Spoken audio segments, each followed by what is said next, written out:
जय श्रीमन नारायण। आज की कथा में हम राजा परीक्षित की मोक्ष की कथा को श्रवण करेंगे। यह राजा परीक्षित की मोक्ष की कथा नहीं है, यह एक जीव की आत्मा का परमात्मा में मिलन की कथा है। यह कथा राजा परीक्षित की मोक्ष की कथा जो है 12वें स्कंद में है। यह आखिरी स्कंद है भागवत जी का, और इस स्कंद में जो है राजा परीक्षित की कथा का, मोक्ष की कथा का वर्णन है। यह किसी राजा के विषय में नहीं कहा गया है। यदि हम इस कथा के बारे में समझेंगे, यदि हम भागवत को अपने हृदय में धारण करते हैं, समझते हैं, तो हर एक जीव की जो है मोक्ष की कथा है। यदि हम भागवत की एक एक कथाओं को अपने हृदय में स्मरण करते हैं, धारण करते हैं, उनका स्मरण करेंगे, चिंतन करेंगे, तो जो है अव्यक्त जो परमात्मा है, जो अव्यक्त परमात्मा है, वह व्यक्त भक्ति के रूप में हमारे हृदय में आकर के स्थिर हो जाती है। यही जो है भागवत का महत्वपूर्ण सार है, यही जो है भागवत का महत्व है, यही जो है भागवत का सार है। जो अव्यक्त परमात्मा है, जो अव्यक्त श्री मन नारायण है, जो श्री कृष्ण जी है, वह व्यक्त भक्ति के रूप में हमारे हृदय में स्थिर हो जाती हैं। भागवत की कथा को श्रवण करते करते भक्ति हमारे हृदय में स्थिर हो जाती है, और जब भक्ति हमारे हृदय में स्थिर हो जाती है तो हम परमात्मा को प्राप्त कर लेते हैं। यही जो है भागवत का सार है। राजा परीक्षित जब अपनी श्राप को सुनते हैं तो गंगा के तट पे जाकर के बैठ जाते हैं। गंगा के तट पे, अर्थात कहा जाता है कि गंगा जल को पान करने से, गंगा जल को पान करके कोई मृत्यु को प्राप्त करता है तो वह मोक्ष को प्राप्त कर लेता है।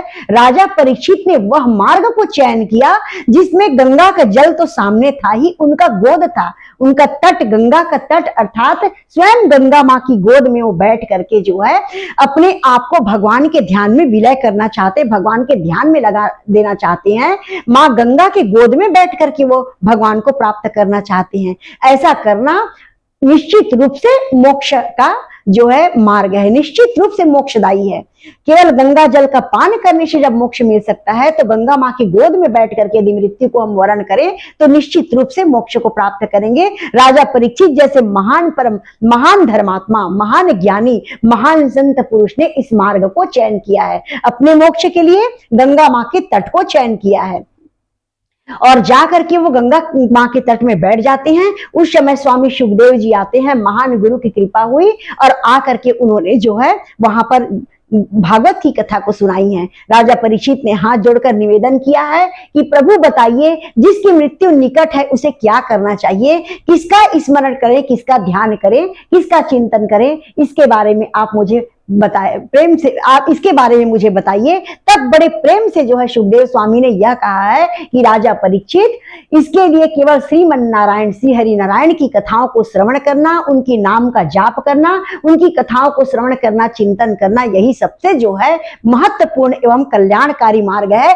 ऐसा जो है राजा परीक्षित को स्वामी सुखदेव ने श्रवण कराया, और इस कथा को बताने के लिए श्री हरि नारायण की समस्त चर्चाओं को बताते हैं। कैसे वो स्वयं पुराण पुरुष के रूप में आए, कैसे सृष्टि की उन्होंने रचना की, कैसे उन्होंने जीवों की रचना की, कैसे उन्होंने मनुष्यों की रचना की, इन सारी कथाओं को बताए। सारे वंशों के बारे में बताते हैं, वंशों की उत्पत्ति कैसे हुई, सूर्यवंश, चंद्रवंश आदि की, और इनके अंतर्गत अनेक प्रकार की जो वर्ण व्यवस्थाएं हैं, जाति व्यवस्थाएं, इसके बारे में बताते हैं। प्रकृति के बारे में बताते हैं, वृक्ष लताओं के बारे में बताते हैं, नदियों के बारे में बताते हैं, जो पृथ्वी की स्थिति है उसके बारे में बताए।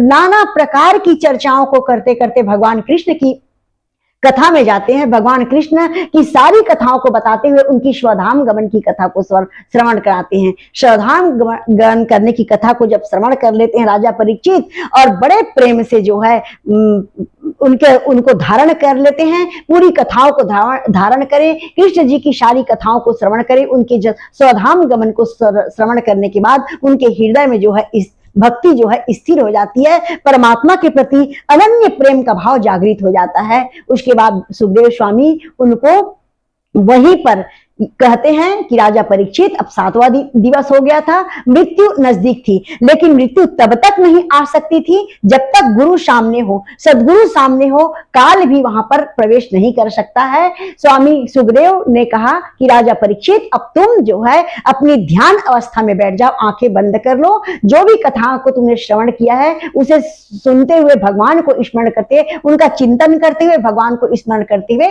ध्यान की अवस्था में बैठ जाओ। ऐसा जो है राजा परीक्षित को सुखदेव स्वामी कहते हैं। सुखदेव स्वामी को बहुत ही विनम्र भाव से राजा परीक्षित ने प्रणाम किया है। जैसे प्रणाम करके वो अपने आसन में बैठते हैं, वैसे ही भगवान राजा सुखदेव स्वामी ने राजा परीक्षित के मस्तक पर अपना हाथ को रख दिया है। जैसे ही उनके मस्तक पर अपने हाथ को रख देते हैं आशीर्वाद के रूप में, जो है राजा परीक्षित समाधिस्थ हो जाते हैं, समाधि में पहुंच गए। उनको यह पता नहीं चला कि कब तक्षक आया और कब उसको डस लिया, यह राजा परीक्षित को पता नहीं चलता है।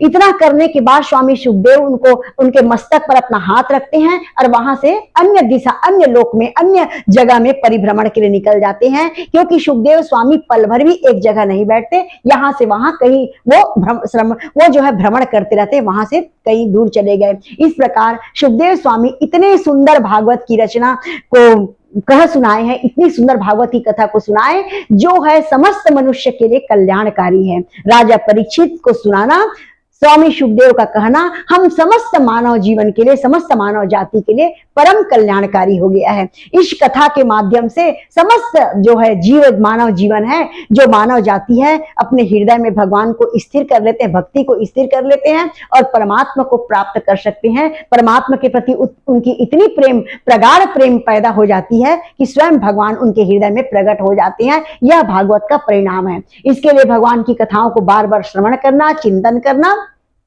और उसमें बताए हुए मार्गों को जो है मार्गों पर चलना, उनके बताए हुए मार्गों पर चलना, ऐसा करके जो है हर मनुष्य जो है अपना जो है मोक्ष को प्राप्त कर सकता है, परमात्मा को प्राप्त कर सकता है, परम धाम को प्राप्त कर सकता है, मोक्ष को प्राप्त कर सकता है। यही भागवत की सार है। प्रेम से बोलिए जय श्रीमन नारायण।